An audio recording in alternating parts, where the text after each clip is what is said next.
नमस्कार। आजको खबरमा हामी दूरदराजका आवाजहरू बुलन्द पार्छौं।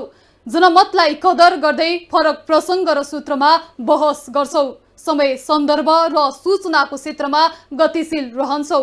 हिजो, आज र भोलिका प्रसंगमा छुट्टै बहस अनि त्यसमाथिको विश्लेषण गर्ने कार्यक्रम आजको खबर।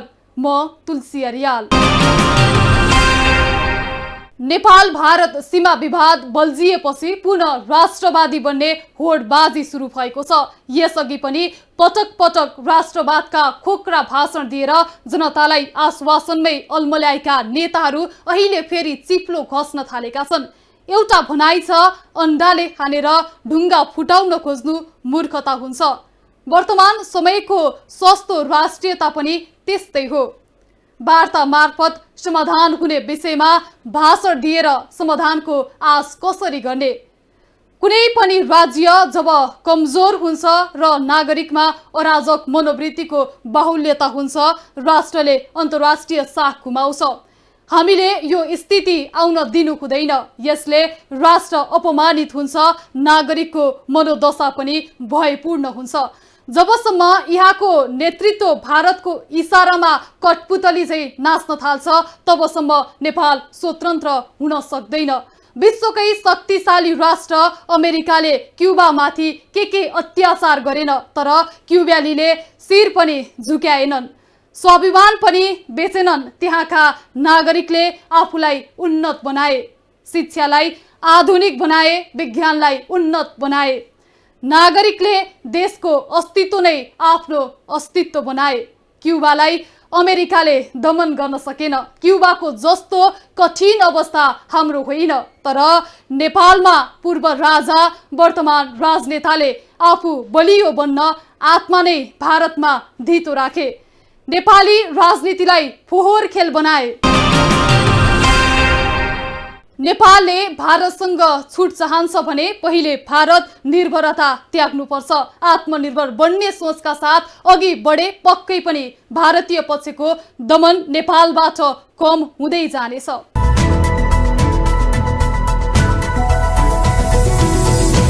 सन् 1814 देखि 1815 सम्म अंग्रेजले नेपालमाथि साम्राज्यवादी आक्रमण गर्दा पछि मात्र नेपालीहरू भारत निर्भर बन्न पुगेका हुन्। सोही बेलामा नेपालले आफ्नो थुप्रै भूभाग पनि गुमायो। त्यसको केही भूभाग फिर्ता गरिए पनि तत्कालीन राणाहरूले हाम्रो समाजलाई परनिर्भर बनाउन मद्दत गरे।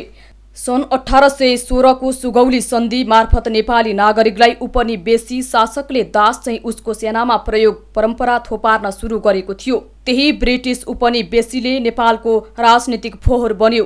नेपालले गोर्खा भर्ती जस्तो अपमानको पर्यायलाई नेपाल र बेलायतको कूटनीतिको साङ्गु मान्न थाल्यो। यो अपमानको पराकाष्ठा थियो।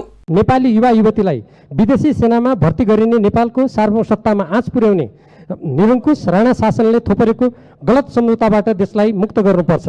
भूतपूर्व गोर्खाका न्यायोचित आवाजहरू सुनिनुपर्छ र त्यसलाई सम्बोधन गरिनुपर्छ। स्वाधीन लोकतान्त्रिक गणतन्त्रले यो काम गर्नै पर्छ। प्राकृतिक विपदको सामना गर्ने उद्देश्यमा सीमित रहेर सुरक्षा निकायका बीच तालिम र अनुभवको आदान प्रदान गर्न सकिने भए तापनि ठुलो संख्यामा सेनालाई संलग्न गराएर द्विपक्षीय सैनिक अभ्यासमा पनि नेपाल अब संलग्न हुनु हुँदैन।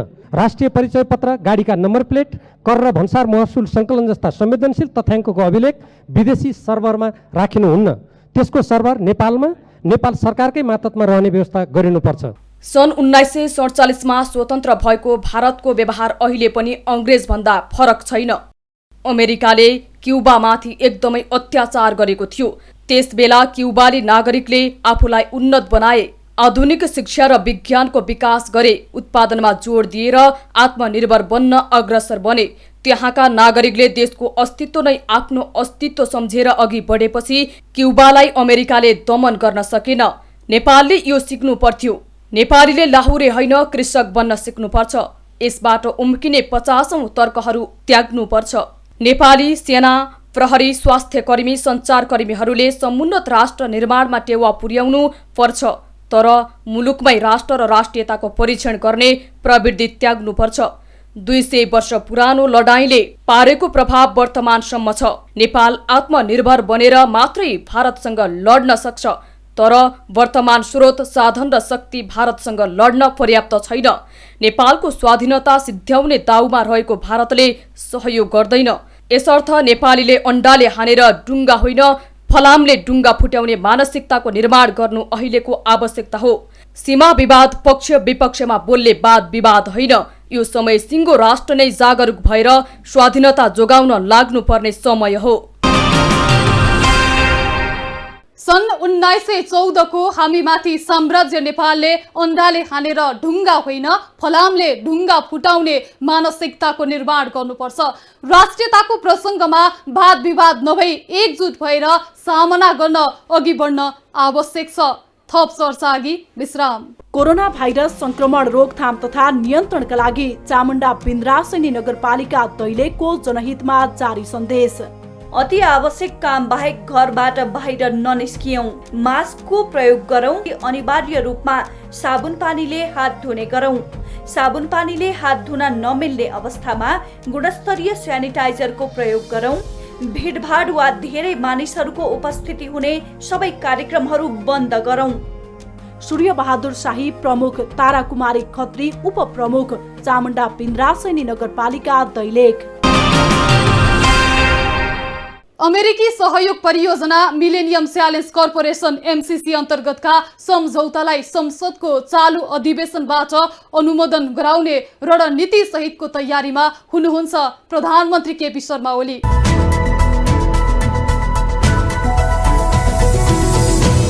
नेपाल कम्युनिस्ट पार्टी नेकपामा मिलेनियम च्यालेन्ज कर्पोरेसन MCC प्रकरण पेचिलो बन्दै गएको छ। प्रधानमन्त्री केपी शर्मा ओली नै अमेरिकी सहयोग परियोजना MCC सम्झौतालाई संसदको चालु अधिवेशनबाट अनुमोदन गराउने रणनीति सहितको तयारीमा हुनुहुन्छ। MCC बारे पार्टीभित्र पर्याप्त छलफल नभएको भन्दै नेताहरूले चर्को विरोध गरिरहे पनि प्रधानमन्त्री ओलीले विरोधीको खासै वास्ता नगरी MCC पास गराउने रणनीति र योजनाका साथ लगातार आफ्नो अभिव्यक्ति दिँदै आउनु भएको हो। गत जेठ 2 गते संसदमा सरकारले पेश गरेको आर्थिक वर्ष 2077-78 को नीति तथा कार्यक्रममा MCC सम्झौतामा समेटिएका कार्यक्रम नै समावेश भइसकेका छन्। नाम उल्लेख नगरी MCC का कार्यक्रम सरकारको नीति तथा कार्यक्रममा घुसाएपछि नेकपाका नेताहरूले त्यसबारे प्रधानमन्त्रीलाई स्पष्ट पार्न लिखित रूपमै माग गरेका हुन्। MCC भनेको मेरो विचार, यस गरिमामय सदनले छलफल गरेर निष्कर्ष आफूले निकाल्नु पर्यो। अघिल्लो सरकारले वार्ता गर्यो, छलफल गर्यो, MCC सम्झौता गर्यो। अविच्छिन्न उत्तराधिकारको हिसाबले यस सरकारले अघिल्लै सरकारले संसदबाट अनुमोदन गर्नुपर्ने भन्ने समेत सम्झौता गरेको हुनाले यो सरकार आएपछि यसले गरिमामय सभामुख महोदयको टेबलमा संसदको अनुमोदनका लागि प्रस्तुत गर्यो। यो MCC अहिलेको सरकारले सम्झौता गरेको होइन, अघिल्लो संयुक्त सरकारले सम्झौता गर्यो र अविच्छिन्न उत्तराधिकार वाला हुन्छ सरकार भने। अघिल्लो सरकारले गरेको काम मैले गरेको होइन भनेर अलपत्र छोड्न मिल्दैन। त्यसको सम्झौताको परिपालना गरेन भने विश्वसनीयता, कूटनीतिक विश्वसनीयता, राज्यहरूका बीचमा गरेका सम्झौताको विश्वसनीयता, नीतिहरूको निर्णयहरूको स्थिरताको स्थायित्वको विश्वसनीयता, त्यो गम्भीर रूपमा प्रश्न उठ्छ। त्यसपछि त्यस्तो सरकारसँग, त्यस्तो देशको सरकारसँग सम्झौता कसरी गर्ने? कुनै देशले अहिलेको सरकारसँग गर्यो भने भोलिको सरकारले आएर त्यो मान्दिनँ भन्छ भने कसरी गर्ने? त्यसकारण सम्झौता गर्ने बेलामा हरेक देशको हरेक समयको सरकारले राष्ट्रिय हितको पक्षमा अत्यन्तै होशियार हुनुपर्छ, सावधान हुनुपर्छ, नत्र त्यसले अप्ठ्यारो पार्न सक्छ। त्यसका अरू छलफलका दलहरूभित्र छलफलका अथवा मान्यजीहरूका बीचमा छलफलका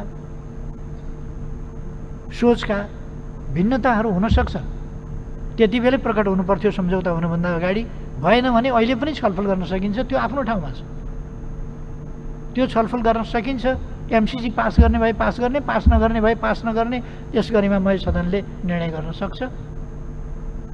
यहाँ सभामुखको टेबलमा आइसकेका छ, संसदले निर्णय गर्न सक्छ। त्यसभन्दा अगाडि दलहरूका बिचमा केही गर्नु छ, दलहरूमा छलफल गर्नु छ, दलहरूमा कुनै अरू कुराहरू छन् वा त्यस सम्झौताका कुराहरूमा अरू केही गर्नुपर्ने छन् भने ती दलहरूका कुरा भए, त्यो संसदको विषय भएन। दलहरूले गर्नु पर्यो, दलहरूले टुङ्ग्याउनु पर्यो, आपसका कुराहरू के हुन् ती छलफलमा टुङ्ग्याउनु पर्यो। पास नगर्ने भन्ने दलहरूका निष्कर्ष निस्किन्छन्, त्यसअनुसार हुइप जारी गर्नु पर्यो, संसदीय दल मार्फत फेल गर्नु पर्यो। त्यो आफ्नो ठाउँमा छ, तर संसदको प्रपर्टीको रूपमा यहाँ आइसकेका छ, संसदले निर्णय गर्नुपर्छ त्यो। तर यहाँनिर एमसिसी कहाँ लेखेको छ र? एमसिसी पास गर्ने नगर्ने गरिमामय संसदको कुरा हो। एमसिसी पास भए पनि नभए पनि लप्सीफेदी राजमाटे हेटौँडा, लप्सीफेदी राजमाटे दमौली र बुटवलको यो ट्रान्समिसन लाइन चाहिँ नेपाल सरकारले भोलिका लागि आज पेट काटेर भए पनि, पटुका बाँधेर भए पनि यो ट्रान्समिसन लाइन बनाउँछ। कुरा ट्रान्समिसन लाइनै नबनाइकन हामी विद्युत कसरी अन्तर्राष्ट्रिय क्षेत्रमा व्यापार गर्ने भनिराखेका छौँ, हामी बङ्गलादेशसँग व्यापार गर्ने भनिराखेका छौँ, व्यापारका बजार खोजिराखेका छौँ विद्युतको। अनि के गर्छौँ हामी, कसरी लिएर जान्छौँ? ट्रकमा त जाँदैन बिजुली, रेलबाट पानी जहाजबाट पनि जाँदैन, ट्रान्समिसनै लाइन चाहिन्छ। त्यस कारण हामी ट्रान्समिसन लाइन बनाउँछौँ भनेर यहाँ यो भनिएको। प्रधानमन्त्री मात्र होइन, प्रमुख प्रतिपक्षी दलले यसलाई आफ्नो प्रमुख एजेन्डा नै बनाएको छ। प्रधानमन्त्रीले कुनै पनि हालतमा एमसिसी पारित गर्ने योजना बनाउनु भएको छ। यसले मुलुकलाई समृद्ध राष्ट्र बनाउने प्रतिपक्षी दलका सभापति शेरबहादुर देउवाको तर्क छ। प्रधानमन्त्रीले पार्टीमा एमसिसीको विपक्षमा स्पष्ट बहुमत छ भन्ने थाहा हुँदाहुँदै एमसिसी पास गर्ने योजनामा हुनुहुन्छ। एमसिसीका बारेमा अधिकांश थाई कमिटी सदस्य र केन्द्रीय सदस्य पनि सन्तुष्ट नभएको प्रधानमन्त्री ओलीले राम्रोसँग बुझिसकेका छन्। दुवै कमिटीमा सरकारका काम कारबाहीको चर्को आलोचना हुने र आफू अल्पमतमा पर्ने महसुस गरेर नै ओलीले बैठक नबोलाइकन टार्दै आएका हुन्। प्रधानमन्त्री ओलीले पछिल्लो समय एमसिसी बारे छलफल गराउने आँट नै गरेका छैनन्, तर सचिवालयमा सामान्य छलफल गराएर संसदलाई व्हिप लगाउँदै पास गराउने प्रधानमन्त्रीको योजना छ। यसमा पार्टीका अर्का अध्यक्ष प्रचण्ड पनि सहमत छैनन्। महाकाली सन्धि हुँदा काङ्ग्रेस सभापति शेरबहादुर देउवाको एजेन्डामा पनि प्रधानमन्त्री ओली यसरी नै लाग्नु भएको थियो। अहिलेको पेचिलो प्रश्न हो एमसिसी परियोजना सिङ्गो मुलुकका नदी नालाहरू छोएर भारत जान्छ। यसलाई निर्माण गर्नका लागि पनि भारतको अनुमति चाहिन्छ। यसैले अमेरिका र नेपालको परियोजनामा भारत किन? थप चर्चा अघि विश्राम। कोरोना भाइरस संक्रमण रोकथाम तथा नियन्त्रणका लागि चामुण्डा बिन्द्रासनी नगरपालिका दैलेखको जनहितमा जारी सन्देश। अति आवश्यक काम बाहेक घरबाट बाहिर ननिस्कियौं, मास्कको प्रयोग गरौं, अनिवार्य रूपमा साबुन पानीले हात धुने गरौं। साबुन पानीले हात धुन नमिल्ने अवस्थामा गुणस्तरीय स्यानिटाइजरको प्रयोग गरौं। भिडभाड वा धेरै मानिसहरूको उपस्थिति हुने सबै कार्यक्रमहरू बन्द गरौं। सूर्य बहादुर शाही प्रमुख, तारा कुमारी खत्री उपप्रमुख, चामुण्डा बिन्द्रासनी नगरपालिका दैलेख।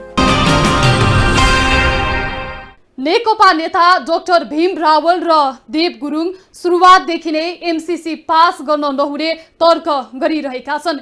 यदि पास गर्नै परेमा राष्ट्रघाती बुदाहरू हटाउनु पर्ने र केही सच्याउनु पर्ने नेकपाको अर्को पक्षको जोड छ। यसबारे अध्ययन गर्न गठित नेकपा कार्यदलले समेत त्यही निर्णय प्रतिवेदन सार्वजनिक गरेको छ।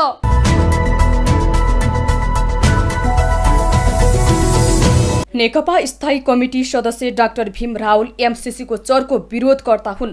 प्रधानमन्त्रीले यसलाई कुनै पनि हालतमा पास गर्न नहुने डाक्टर राहुलको तर्क छ। उहाँको चर्को विरोधपछि नेकपामा झलनाथ खनाल नेतृत्वको कार्यदल निर्माण गरेर यस बारेमा अध्ययन गरिएको थियो। उक्त कार्यदलले एमसीसीका बुदा संशोधन गरेर मात्र पास गर्नुपर्नेमा जोड दिएको थियो। हाम्रो देशमा निकै विवादास्पद मिलेनियम च्यालेन्ज कर्पोरेसनको कुरा जुन उल्लेख गरिएको छ, यो अलि पछाडिको ढोकाबाट आउनु खोजे जस्तो मलाई अनुभूत भएको छ। यो मिलेनियम च्यालेन्ज कर्पोरेसन सम्बन्धी जुन कुरा यहाँ परेको छ, मैले आशा गर्छु यो पक्कै पनि त्यो सम्झौता अन्तर्गतको अङ्ग हुने छैन। यदि त्यो भयो भने त्यो राष्ट्रहित विपरीत हुनेछ, त्यो नेपाली जनताले आवाज उठाउँदै कुराको विपरीत हुनेछ र एउटा स्वाधीन स्वतन्त्र देशको त्यो हैसियतमा आँच पुर्याउने कुनै पनि सम्झौता कुनै पनि पैसामा त्यो साट्न सकिँदैन। नेपाल सरकारको तर्फबाट राष्ट्रिय स्वाधीनता स्वतन्त्रताको रक्षा गर्ने र योभन्दा अगाडि नेपालको नक्सामा उल्लेख हुन नसकेका बिचमा तर पहिले थियो, त्यो कुनै समयमा त्यहाँ उल्लेख भए तापनि बिचमा उल्लेख नभएका लिम्पियाधुरा, लिपुलेक, कालापानी लगायतलाई समावेश गरेर छिटोभन्दा छिटो नक्सा प्रकाशित गर्ने कुरा स्वागतयोग्य छ। हामी सबभन्दा पहिले आफ्नो भूभागभित्र, आफ्नो देशभित्र स्वाधीन नागरिकको रूपमा रहन सकेनौँ भने हाम्रा विकासका प्रयासहरू, हामीले कल्पना गरेको समृद्ध समाजको निर्माण गर्ने कुरामा हामी आफै निर्णय गर्न सक्ने अवस्थामा हुँदैनौँ। विगतका राजनीतिक अस्थिर वातावरणहरूमा हामीले त्यो तितो भोगेका छौँ र तितो अनुभूत गरेका छौँ।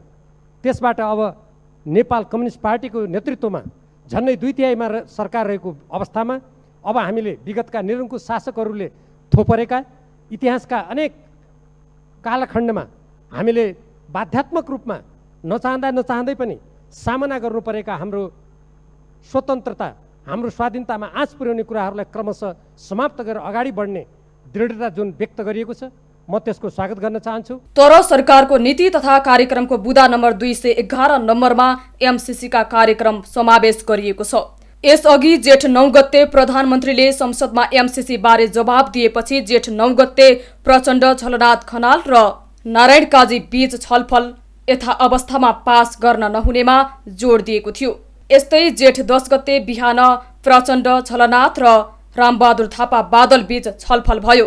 सोही दिन बेलुका बालुवाटारमा विज्ञहरू सहितको छलफल भयो। प्रधानमन्त्री ओलीले 2076 माघ 21 गते पनि एमसीसी संसदबाट ढुक्कले पारित गर्ने बताउनु भएको थियो। 2077 जेठ 6 गते प्रतिनिधि सभा बैठकलाई सम्बोधन गर्दै प्रधानमन्त्री ओलीले जलविद्युतको धनी देशलाई एमसीसी सम्झौता कार्यान्वयन गरेर जलविद्युत बढाउने बताउनुभयो। एमसीसी पास गरेर त्यसका लागि चाहिने प्रसारण लाइन बनाउनु पर्छ। प्रधानमन्त्री केपी शर्मा ओलीले अझै पनि यस बारेमा स्पष्ट भने पार्नु भएको छैन। भारतसँग सीमा जोडिएका जिल्लाबाट सिधै लाइन भारतमा विस्तार गरेर घुमाउरो रूपमा 2-3 जिल्लाहरू जोड्दै लैजानुको कारणबारे भने स्पष्ट पारिएको छैन। उक्त परियोजना आगामी असार 16 गते भित्र कार्यान्वयनमा जानुपर्ने एमसीसी सम्झौतामा उल्लेख छ। त्यो भनेको अब समय झण्डै 1 महिना मात्र बाँकी छ। तर अमेरिका नेकपाका नेताहरूले भने जस्तै सम्झौताको मूल बुदा संशोधन गर्न अझै तयार भइसकेको छैन। यस्तो अवस्थामा अबको बाटो भनेको कि पास कि फेल गरी जम्मा 2 बाहेक विकल्प छैन। गत शनिबारको बालुवाटार छलफलमा पनि नेपाल विद्युत प्राधिकरणका कार्यकारी निर्देशक र एमसीए नेपालका कार्यकारी निर्देशक खड्क बहादुर विष्टले अब सम्झौता संशोधन गर्न नभ्याइने संकेत समेत गरिसकेका छन्। एमसीसी अन्तर्गत अमेरिकाले लागू भएको 5 वर्षमा झण्डै 60 अर्ब रुपैयाँ नेपालको पूर्वाधार विकासको लागि अनुदान दिनेछ। नेपाल सरकारले एमसीसी सञ्चालन गर्नु पूर्व नै आफ्नो तर्फबाट झण्डै 15 अर्ब रुपैयाँ खर्च गर्नुपर्नेछ। अधिकांश अनुदान अर्थात् झण्डै 45 अर्ब रुपैयाँ विद्युतको अन्तर्देशीय प्रसारण लाइन निर्माणमा खर्च हुनेछ। बाँकी रकम सडक मर्मत र अन्य विषयमा खर्च हुनेछ। एमसीसी सम्झौताको अनुसूची 5 मा उल्लेखित केही विषयले भने नेपालमा संशय उत्पन्न भएको हो। अनुसूची 5 को क मा सरकारले एमसीसीलाई सार रूपमा चित्त बुझ्ने योजना तयार पारी पठाउनु पर्नेछ र त्यस्तो योजना पठाउँदा भारत सरकारले सो योजनाको समर्थन गरेको हुनुपर्नेछ। त्यस्तो योजनाले एक नयाँ बुटवल अन्तरसीमा गोरखपुर प्रसारण लाइन निर्माणको लागि आवश्यक प्रमुख वित्तीय तथा प्राविधिक कार्ययोजना र 2 सोको परिचालनका लागि आवश्यक सिद्धान्त समेटेको हुनुपर्नेछ। यस्तै अनुसूची 1 मा चाहिँ भारतको त्यस्तो समर्थनकै लागि हुनुपर्छ। एमसीसी स्वयंले केही पूर्वाभ्यास गरेको पनि भान हुने वाक्यांश परेका छन्, जसमा सम्झौतामा हुने प्रस्तावित लगानीको लागि व्यापक राजनीतिक समर्थन रहेको र त्यसबाट अपेक्षित नतिजा प्राप्त गर्न एमसीसीले अमेरिकी सहयोग नियोग, यूएनएडी, अमेरिकी विदेश मन्त्रालय, भारत सरकार र विभिन्न विकास साझेदारीहरूसँग निकट रूपमा कार्य गर्दै अनुसूची 1 बमोजिमको लगानीको क्षेत्र पहिचान गरी सोको योजना तयार गरिने भनिएको छ। सम्झौताको धारा 7 मा लागू हुने बारेको प्रावधानमा प्रस्तुत सम्झौता लागू भए पश्चात प्रस्तुत सम्झौता र नेपालको राष्ट्रिय कानुन बाजिएमा प्रस्तुत सम्झौता लागू हुनेछ भन्ने पक्षहरूको बुझाइ छ भनिएको छ। यस्ता धेरै बुँदाहरूमा केहीले दोहोरो अर्थ लगाएका छन् भने केहीले स्पष्ट रूपमा नेपालको हितमा यो सम्झौता नभएको खुलाएका छन्। राष्ट्र, राष्ट्रियता र विकास निर्माणका हरेक सवालमा संवाद जरुरी छ। यसले सही र गलत बीच संवाद गराउँछ, निष्कर्षतिर जान अभिप्रेरित गर्छ। नमस्कार।